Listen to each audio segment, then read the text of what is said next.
Hello to anybody who's listening. Got a few minutes. I was sitting here, on the porch and thinking about it being getting toward Christmas time. And, we think back to memories of our childhood when the older we get, the more precious those become. And I thought, a lot of my wonderful memories, a lot of the people who helped make those are not with me anymore. They've gone on to be with the Lord.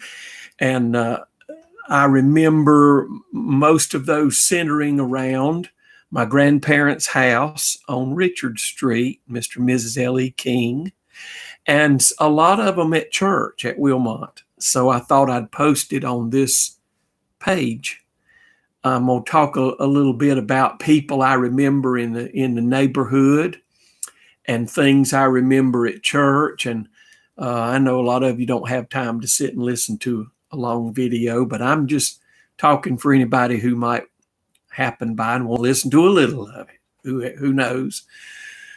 My childhood was very good. It wasn't perfect. No one's was. No people, the people in our lives, we know their flaws, but we love them. We love people because we have flaws and God loves us. So things that, people say maybe you remember things in a way they really weren't. No, I remember how they were. And I'm going to talk about some of those. Now, listen, I'm talking about 50 and 60 years ago. So I may get something mixed up. If I do, let me know. I'm not too proud to correct things. And I probably will leave a lot of important things out. And any of you that watch this say, well, why did he leave that out? You feel free to correct or add things. I jotted a few things down to help guide my poor old memory. You see that gray hair? It's seeped in. But I remember my grandparents' home was really the center of my life as a child. My sister and my mother and I lived on Wilmont Road in a duplex for a while, and then we moved to the Ponderosa and then moved out to Westmoreland, out near the river, the western part of the county. But really things centered around Mama and Papa King's house on Richard Street. And I'm going to talk about Christmas later on, but that was the stability for me. Their house to me was the anchor, and the church, Wilmont Baptist Church, was an anchor for me. But I remember the people so well. I remember our neighbors to one side was Mr. and Miss Combs, Wade and Ethel Combs. Now I remember I was a small child when they built their house in the early 60s. There was just a lot there. And Mama and Ethel were good friends, and Ethel told Wade, I want you to build that house as close to the property line as you legally can, because I want to be able to talk to Miss King through the window. And they did. Mama would be in the kitchen, and she could talk to Ethel on the back porch. And they did everything together. They shelled lima beans together. They shucked corn and cut it off and froze it together. They sat out in the backyard and talked, and the Combs were very, very important to us. I remember Wade was my Sunday school teacher for a while, and when he died, I'd take Mama and Ethel to the grocery store over to the Bilo on Wilkson Boulevard. It used to have the cows on the top where Airport Park used to be. I'd take them grocery shopping every week, and I loved it because Ethel had the best sense of humor. I can still hear her laughing. She was so funny. And one time, Mama sent me over there to get a cup of laundry detergent because she was out, and Ethel was pouring it up, and it was the brand All, A-L-L, and she was pouring it in there. She said, now you tell Miss King that's all. And I looked, and she caught how that sounded, and she laughed. She said, I don't mean that's all she can have. Tell her it's the brand All. And she just laughed and laughed over that. But Wade and Ethel were really special. They let us kids play in their yard, and we tore stuff up. One time we cut down a bunch of their cedar trees because we wanted some Christmas tree. Had to go over there and apologize to them. We were dumb kids. But anyhow, On down below them were the Jacksons, Mr. and Mrs. Jackson, and Mr. Jackson, I can see him with that pipe in his mouth and that hat on, and he had that little workshop in the back of his house where he made those plaster of Paris plaques. He'd had great big Last Supper scenes and little bitty plaques with sayings on them, and you could buy those plaques, and people painted them, and I thought it was just a marvel back there. Mr. Jackson had monkeys one time. He went over to the pet store and bought monkeys. He had squirrel monkeys, and they'd get you loose and run up and play in our oak trees. And he had a big macaque monkey that was mean. Molly was her name, and she was mean. He had to really keep her on a leash because she'd attack you. Miss Jackson, I can see her wearing her old-timey bonnet out in the garden in the summertime, and she'd be hollering at the grandchildren. And she worked hard. That woman worked hard, and I'd go down to their house, see Cindy or Vicky or Teresa and Cliffy and all of them, and sometimes she'd have big pitcher of tea made, and she threw a little piece of soda in her tea, and it turned it black as tar, and it was sweet as sugar. That was the best tea I ever put in my mouth. And I remember sitting at that table in the kitchen, had that oilcloth on it, drinking that sweet tea and watching her run clothes through an old wringer washer. She was the only person I ever knew that still used a wringer washer. It was old-timey down there. I loved it. I always liked things that were old-timey. I was born an old soul. But anyway, I remember going down there. Well, I remember the smell of Mr. Jackson's pipe. Sure do. On down below them were the Slacks, Russell and Hazel. And Russell led our music some, and I can hear him in my mind singing "Room at the Cross for You." He had a golden voice. And his daughter Kathy married Rob C., and they built a house back below them down there. And Kathy was our organist at church, and oh, what a beautiful touch she had. I think about Kathy a lot because on Sunday nights, when Danny Griffin was there, a lot of times after he preached, we'd have altar time, and they'd lower the lights, and he'd invite everybody to come to the altar and just pray, spend some time with the Lord. And even as a child, and an older child and young teenager, that reached into my soul. And I remember praying in that altar. And I remember Kathy would play the organ real soft, play some hymns while we prayed. And it was just such a reverent and worshipful time, and a time to commune with the Lord. It was very real. Sure, it was different for different people, but it was very real. And it made a great impact. So many people at Wilmont and in the neighborhood made a great impact on my life, more than they knew, I'm sure, more than they know. All the people did. Across the street from the Slacks at the end of Ridge Street was Raymond and Thelma Mendenhall. Mr. Mendenhall was my Sunday school teacher for a while when I was in elementary school. And Miss Mendenhall was one of our pianists. We had several. Miss Mindy, we called her, and I loved the way she played. She played kind of like barroom style. I loved those runs she would do. I went down to her house some, and when I was a kid, and I plonked around on the piano. I just plonked. It wasn't too good. I never took lessons. But she showed me a few runs and a few tricks on the piano, and she really helped me. And I play a little bit for my own enjoyment. I don't really read music, and I can't play in every key, but I play enough for my own enjoyment. And I've enjoyed it all my life. And it's thanks to her, she planted that seed. She planted it. And I love Miss Mindy. She was precious. Well, on that side of the street was a house where the Polsons lived. Now, there were other people that lived there. It seemed like the Wren family lived there for a while, and a family from Hendersonville named the Justices. And then the Polsons came, Leroy and Bonnie and their children. And Bonnie was an artist. She painted a lot of portraits for people. An amateur artist, but she was really professional in her talent. And she was a waitress at the Peddler restaurant out on South Trine Street. And I believe Leroy was a painter, if I remember right. And I used to go down there and play with all their kids, Robin and Michael and Julie and Tracy. And it got a little wild down there sometimes. I remember they got a pony. Leroy bought them a pony one time, and they brought that pony in the house, and it was kicking. And it was always fun to go down to the Polsons because anything went.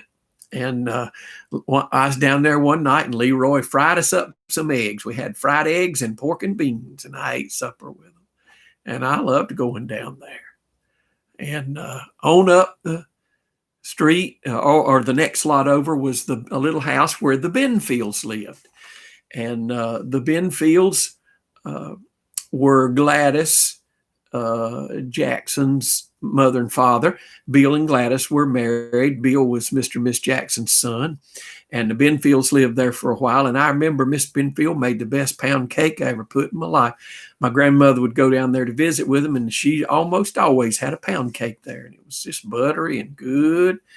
Then there was woods across the street from my grandparents' house, and Mr. Mendenhall owned that land.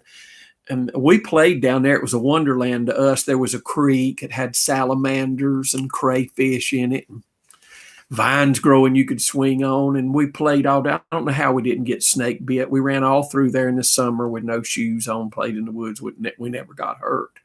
We had a good time. We fought. Kids in the neighborhood fought each other, and then we'd play together. You know how they do. And then at the top of the street was the parsonage for the church.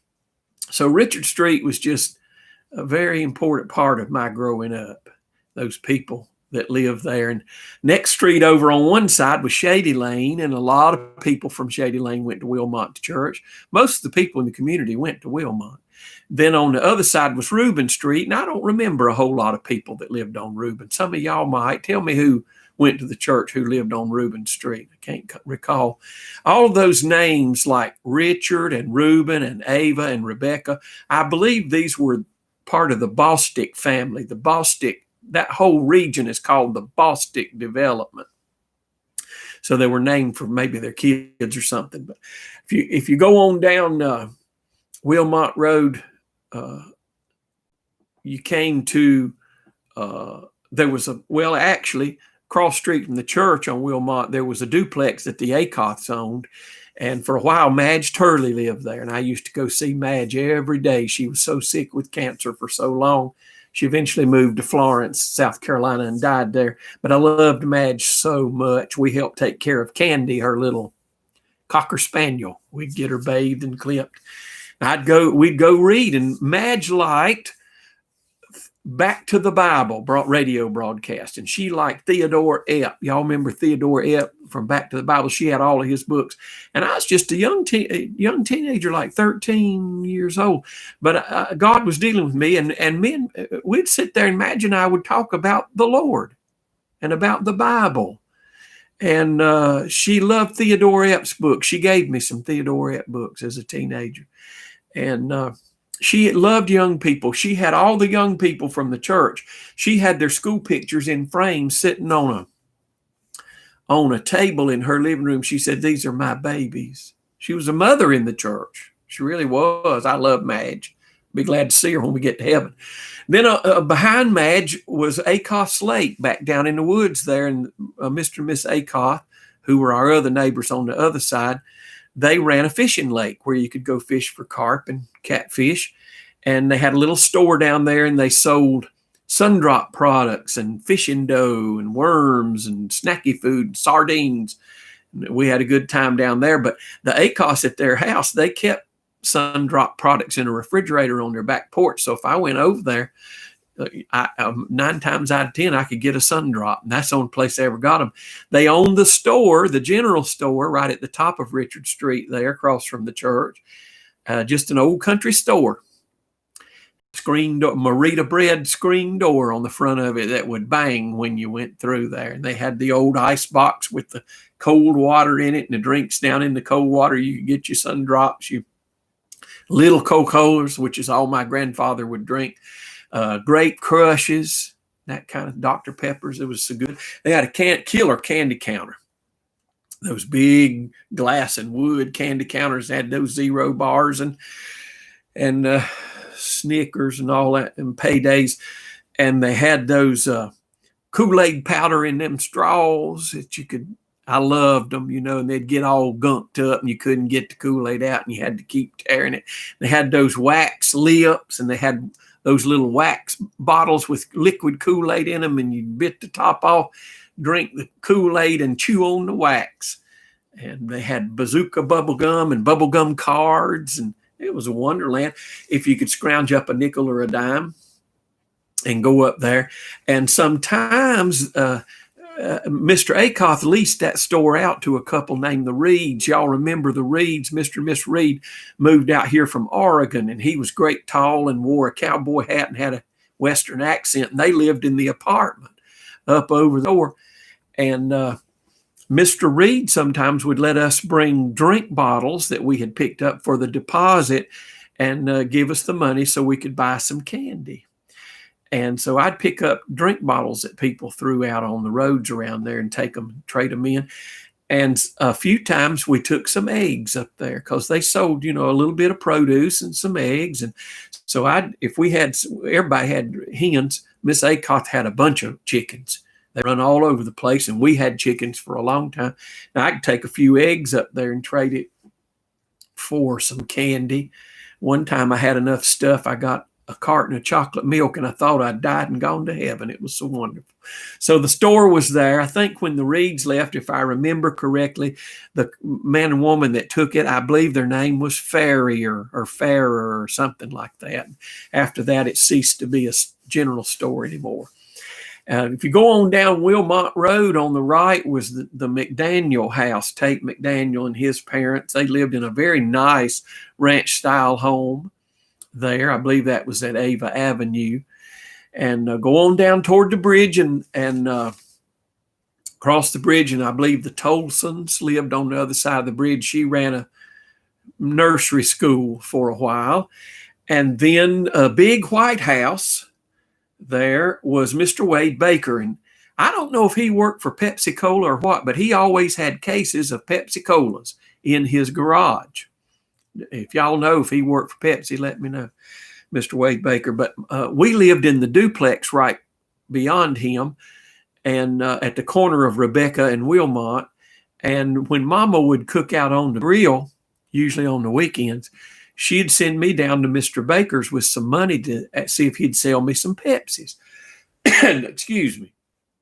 And I always thought it was just an amazing thing that a man had crates of 24 Pepsis stacked up. I thought, this man's a millionaire.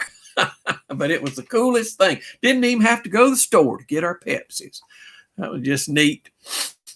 In the duplex where we lived, on the other side of us was Jimmy and Frances Dollard. They did not go to Wilmont. They did not go to church. They were deaf mutes, and they had a little daughter named Queena. And Frances had been the twisting champion down at Myrtle Beach. She won contests doing the twist. I remember she had that platinum blonde hair teased up real high, and she wore those tight pedal pushers, like the twist people wore back then in the 60s. I was fascinated. They were the first people that I remember ever seeing to speak in sign language. And Queena was little, and she could hear. So even though she was small, we could, use her to interpret a little bit. Then on Rebecca Avenue that ran beside where we lived, across the street, were the Prices and the Nashes. I remember them. Right behind us was Mr. Bryce Brooks. I love Mr. Brooks. They were wonderful people. And then the Densons lived on down there, Charlie and Mr. Charlie Denson and Joe and his family lived down there. And then beyond Mr. Brooks was the Ootens. I remember Mr. and Mrs. Dan Ooten. I remember when Ms. Ooten passed away. And then for a while, Billy and Mary Ellen Mills and Mike and Barry lived down there on Rebecca. And Mike used to go with us to the beach some. We palled around a little bit. And then on down the street was Mr. and Miss Ted Pryor. That was Hazel Slack's brother. Ted Pryor was Hazel Slack's brother and Grandma Pryor's son. If you remember Grandma Pryor. And I remember the day Miss Pryor died. If I remember it correctly, Ethel Combs was talking to her on the phone, And Miss Pryor dropped the phone and wouldn't respond. And Ethel come and got my grandmother and said, I was talking to Miss Pryor and she's not responding. So my grandparents got in the truck and they had to take me with them because they were taking care of me. And we drove down there and opened the door, and Miss Pryor had passed away. She was sitting in the chair. And that was a very sad thing. But a lot of times when people were dying or died, they called my grandmother throughout her whole life for some reason. I don't know why. I know early on when they lived in the mountains, people called her to help dress people and lay them out. But we went down there, and I remember Mr. Pryor pulled up while we were there and how sad it was. I can remember him crying and pouring her pills out in the sink. And I walked in there, and I just looked at Mr. Pryor, and he said, she won't need these anymore. And that's an indelible imprint on my mind. I felt sorry for him even as a child. I felt sorry for Mr. Pryor. But all of these people they're in there.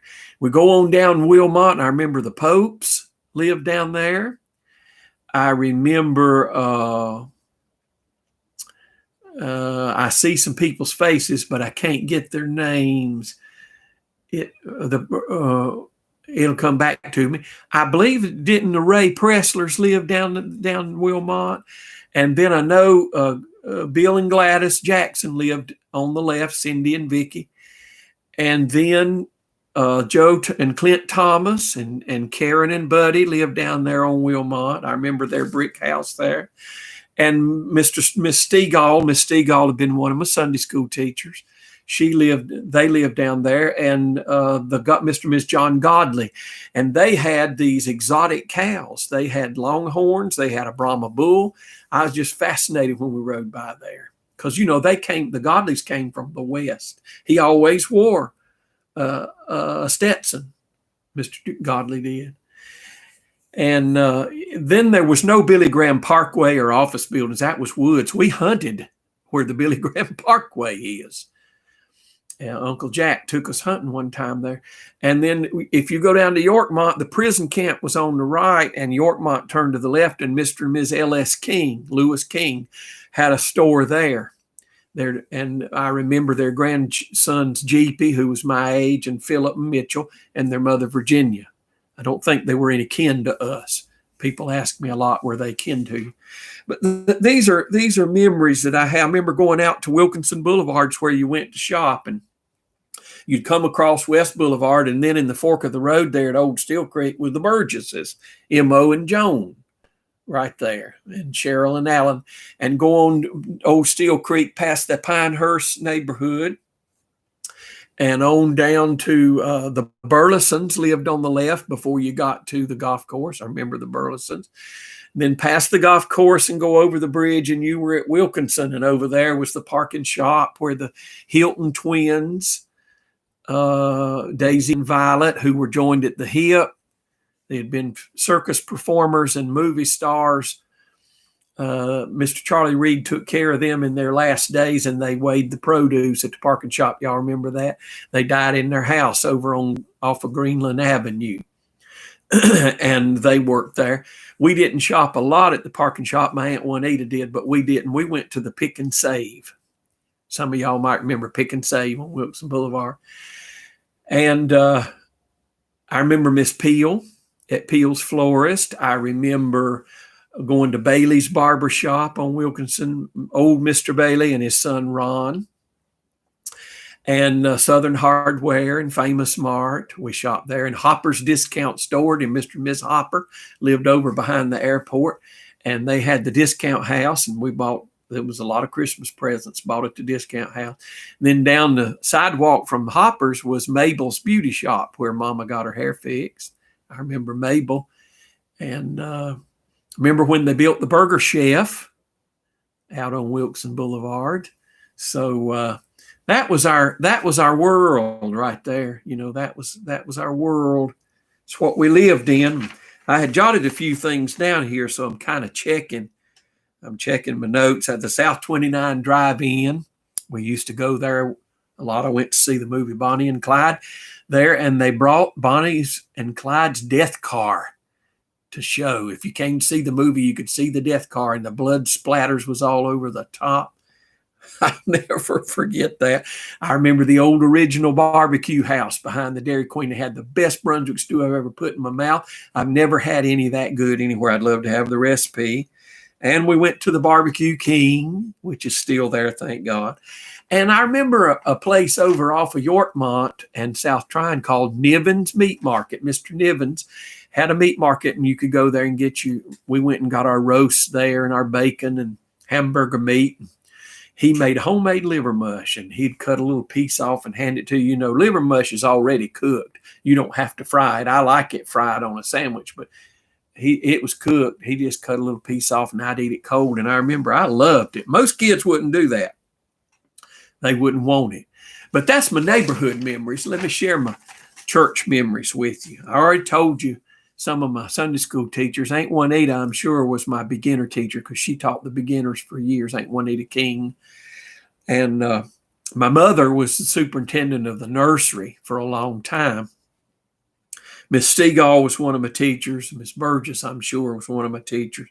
I remember Mr. Mendenhall, Mr. Combs. I remember Harold Wilson was one of my Sunday school teachers. He took a bunch of us boys to Ghost Town one time, and I fell and sprained my ankle, but I had a good time. And somebody took us over to Joey the Clown. I don't know if that was Sunday school or Cub Scouts. It was one or the other, but they took us to the Joey the Clown show. And then when I was a young teenager, Mike Lawing, I remember being in Mike Lawing's class. The preachers, I barely remember Preacher Knight, not well. He was pastor when I was born and with the first few years. And Mama said I used to stand up in the car on the way home on Sunday when I was a preschooler, and I'd say, I'm going to be a preacher like Preacher Knight. I don't remember that. She said it. I do remember O'Neill Weeks, but not a lot about him. He wasn't there too long. I remember he was a quiet man. But I talked to O'Neill Weeks about a year before he died. About 3 years ago, I found him. He was teaching at a college, at a university in Kentucky, and I emailed him, and he wrote me back, and he was so happy. He said, please tell anybody from Wilmont I'd love to hear from them. And he was a professor at university, and we talked back and forth about things, and a year later, O'Neill died. Preacher Weeks died. And then Danny Griffin come in to Wilmont. Whoo! And those are the memories we have, that I have, that are the lasting memories. I was a fifth grader when Danny led me to the Lord. I was kind of a mess as a kid, emotionally not too good. I didn't want to go to school, and I acted out. I still act out. And what's funny about not wanting to go to school is I made my career in the classroom. Go figure, God has a sense of humor. But I remember my mother was so exasperated with me. They'd tried everything. And Danny came over to the house, and he came in like a tornado and pushed me against that counter in the kitchen. He said, you need Jesus in your life. Are you ready to surrender your life to the Lord? And I said, yes, I am. And we knelt at the couch in the living room, and I surrendered my life to the Lord and repented of my sins. And the next Sunday, Danny baptized me. God changed me. It stuck. It stuck. I remember how bright, even as a kid, how bright everything looked. And I remember telling Mama, I want you to take me down to Mama and Papa so I can tell them I got saved. I wanted to tell them. Everything was different. I wasn't perfect. You know, I was still a mean kid. But I was different inside. There was a hunger down in there. It's a hunger, you know, to know about the Lord. God never turned me loose. He never. Isn't that something? Wonder why. What love would do that? But I'll tell you, Wilmont nurtured me. And I remember I was a young teenager, and we had a youth choir. I was probably one of the youngest in it. But I liked to sing and make music and plonk a little bit on the piano. And so they let me sing in the youth choir. And I remember some of the songs we sang. Oh, my loving brother, when the world's on fire, don't you want God's bosom to be your pillow? Oh, hide me over in the rock of ages. Rock of ages, clap for me. I got nodules on my vocal cords, so I can't make it smooth, but I still like to sing it. We sang, hold the fort, for I am coming, Jesus signals still. Wave the answer back to heaven, by God's grace we will. And then we sang a lot of the choruses from the Billy Graham movies, from The Restless Ones, and For Pete's Sake. We went to see those. Y'all remember when we went to the movies to see the Billy Graham movies? And we sang, all my life, through the good and bad of life. And we sang, He's everything to me. And what was another one? If I live well, praise the Lord. If I die well, praise the Lord. Those were good. You know, they stuck with us. They're in there. Ray and Buster they was playing those guitars and we'd sing. Oh, it was so good, so rich. Y'all, thank y'all for pouring into my life. Every one of you. And a lot of the people who poured into my life are gone on. I'm so thankful to some of your family who poured into my life the knowledge of the Lord. I remember so many wonderful things. I remember the family nights on Friday night, those good old hot dogs and hamburgers with that homemade slaw and chili. And we'd go to that gym and play and laugh after a hard work week. Mama would be tired. She worked at Mason and Dixon truck lines, and she'd be so tired, but we'd go on Friday night because she enjoyed it. It was a release. She'd sit over there at that table and talk to people, and us kids would go play and get into trouble and tear things up. Lord have mercy, we were wild, but it was wonderful. And I remember on Sunday nights, the Sunday night fellowship after church, Danny told us, bring you leftover cakes and pies from lunch and let's have fellowship. And we'd have a wonderful Sunday night service. Then we'd go out in that gym and eat the cakes and pies and fellowship before going home to get ready for the week. And I know some of the old ones didn't like that. They thought you ought not do that on Sunday. I remember a couple of them saying, I'm not going out there where they stomp that cake all over the floor. Well, I'm old now and I do it. I loved it. It was good. We need fellowship. We can't have any now hardly with coronavirus. And you see how important it was? You see that we know, don't we? I'll be glad when I'm ready to get my vaccine. I want it. I need to get back into church. I'm thankful for online services and they bless my soul. And God's still real. He's real in my living room.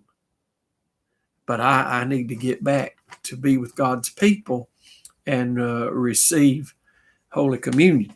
So we had wonderful times. You remember the Agape Center? I remember the phone bank in the Agape Center on the second floor of the Sunday school room. I remember going to the rescue mission on Tuesday nights and testifying and singing for the residents at the Charlotte Rescue Mission. I remember Bill and Betty Kaufman taking me up to Ridgecrest and sitting on the platform in my gray suit with Grady and T.W. Wilson. I didn't realize who they were back then. I was too young, but I remember Bill said, remember this day because you sat on the platform with two great men of God from the Billy Graham Evangelistic Association. And Bill and Betty poured a lot into my life. I thank them. But I'm going to finish up here. I've talked too long. Y'all don't have time to listen. Christmas at Wilmont was so memorable. I remember those big cedar trees that seemed like they went all the way to the top of the gym. I don't know where they got it, but back then you could go anywhere around there and get them. Nobody cared. At the end of Richard Street, that was all city land where Reed Park Elementary is now. And the church had a ball field down there for a while and played ball there, had a big backstop. There were lots of woods with cedar trees growing. We always went down there and got our Christmas trees, our big cedar trees just covered with icicles. Oh, that was a real Christmas tree. And probably where the church got theirs, or it could have come from Mr. Hubert Cochran's land. He had a lot of them down there. But they'd put that big tree in that gym and put those big outdoor lights on it, just string after string of them big old lights. And you'd walk in and your mouth would gape open. And under that tree, the treat bags, a couple of hundred treat bags. Somebody'd go down at Bumgardner's downtown. Y'all remember Bumgardner's sold that fresh fruit, vegetables. Bring those crates of fruit back, and them men out there filling those treat bags. And when you walked into that gym, you could smell that fruit. It was just like heaven. It was perfume. And then sometimes they had little presents for the little children, a truck or a doll or something.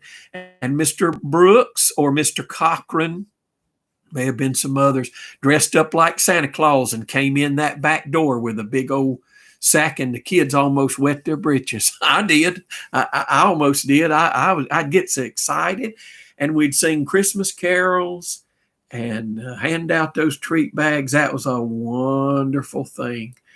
And walk back home after that to go back down Richard Street, and it was cold.